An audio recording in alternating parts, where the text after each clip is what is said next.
welcome to my kitchen. Thank you for joining me today. Today we're going to be baking chocolate chip cookies, but not just any chocolate chip cookies. Today we're going to be baking chocolate chip cookies using an egg substitute. As I'm recording this video, here in the US there is a shortage of eggs. So instead of paying $7 a dozen for eggs, I decided I would try using my regular chocolate chip cookie recipe with this egg substitute. Now this is by Bob's. I got this at our local grocery store. And this particular egg substitute contains potato starch, tapioca, flour, baking soda, and psyllium husk. Now it is gluten-free, so that means that it doesn't contain anything that anyone with a gluten allergy would have a problem with. But I've never ever used an egg substitute, so let's see how this is gonna work. Now, what you'll need for this particular recipe, and this is just your basic chocolate chip cookie recipe. This isn't like a special recipe of mine, but you'll need 270 grams of all-purpose unbleached flour, 1 tablespoon of baking soda, 1 teaspoon of salt, 260 grams or 1 cup or 2 sticks of butter, 148 grams of granulated sugar, which is 3/4 cup, 159 grams of brown sugar, 1 teaspoon of vanilla, 2 tablespoons of the egg replacement, and 2 cups of chocolate chips. I know you're wondering why am I saying grams, because I use this wonderful scale in order to weigh out my ingredients. My twins introduced me to baking with a scale a couple years ago, and now I just love it. So let's get started. I have already added 2 room temperature sticks of butter, my granulated sugar, and my brown sugar. You want to make sure when you're making cookies that your butter has come to a room temperature, because if you add cold butter when you're doing the creaming process, when you add your other ingredients, it'll change the consistency of your cookie. So you always want to make sure that you're starting with room temperature butter. And I'm going to place this mixer on high, maybe a little loud, so excuse me.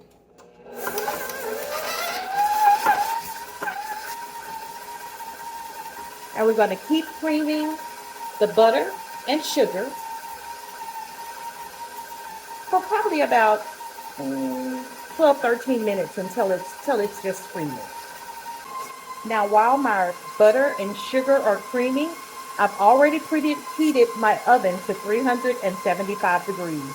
And you may have to stop your mixer a couple of times just to scrape down the bowl, just to make sure that you're getting all of that butter and sugar off the side, to make sure that you are able to get it to the creamy consistency that you like.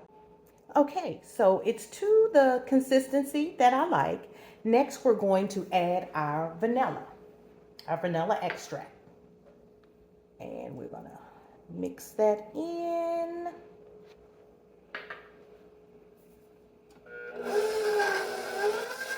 Okay, that didn't take long at all.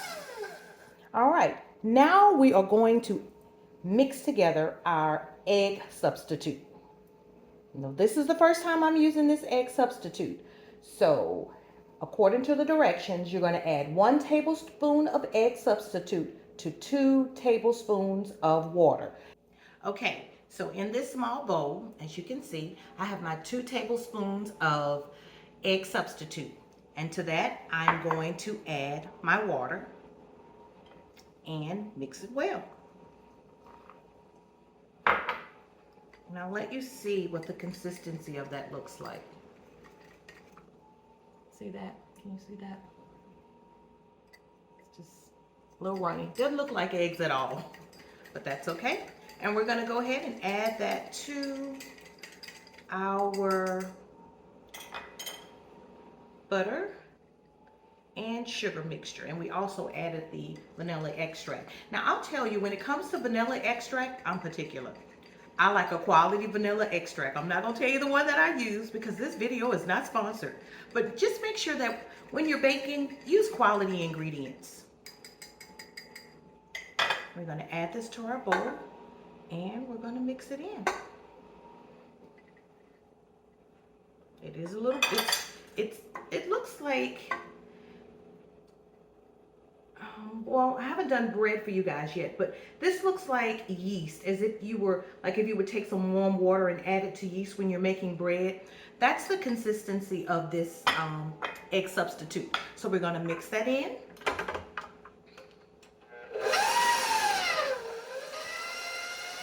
Sorry, my mixer is so loud. And after that is incorporated, we are going to add our flour mixture. Now, to the flour mixture, I've already put my salt and baking soda in this bowl. So I'll just add that all one at a time. I don't have to, you know, add. So that's good. And let's lower it just a little, and then we'll add our flour.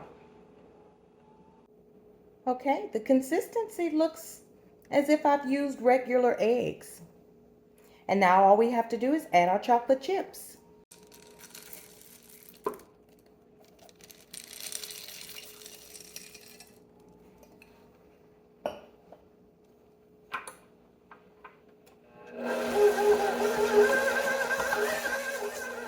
And I don't mix this too long when I put my chocolate chips in because I don't want them to crumble.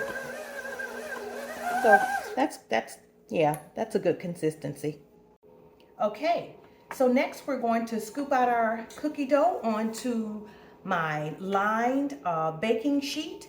I love using these baking mats because your cookies don't stick and you don't have to worry about you don't have to worry about them sticking to the pan. So I love using a cookie scooper.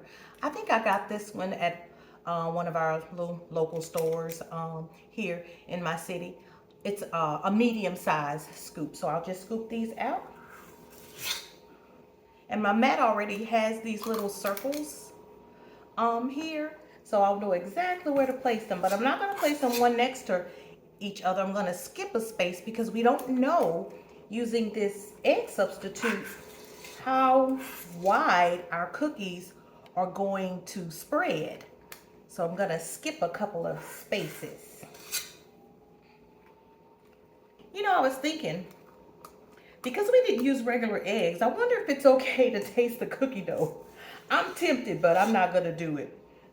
I'm not going to tell you whether or not you can do it, but I'm not going to do it.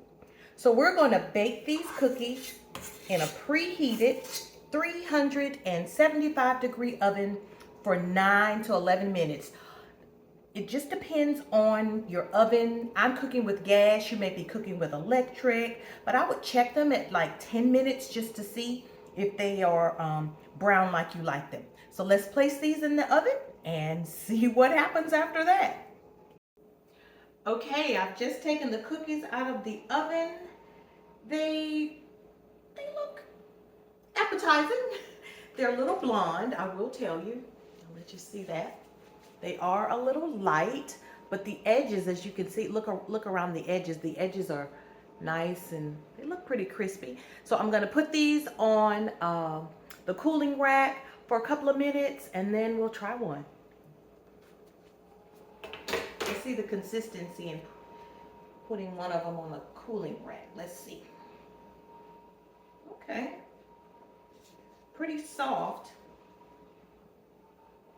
Yeah, they're really, really soft. They look chewy. Look like a chewy cookie. Whoa. There we go.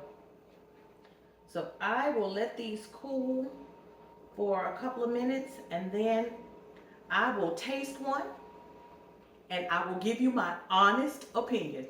Okay? Okay, guys, I let these cool for exactly 5 minutes. Now it's taste test time. Let's see which one. I'll take this one. Okay. It's holding its shape. They're pretty thin. You see that? They're pretty thin. But look at the bottom. A lot of chocolate chips. Looks good. Okay, here we go. Look at that. Looks good.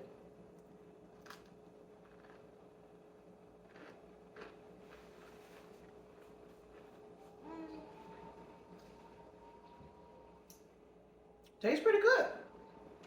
Tastes like a chocolate chip cookie. The only difference in using the egg substitute, in my opinion, is that the cookies don't have the rise that a cookie that you would bake with regular eggs would have. But I don't think that the taste is compromised at all.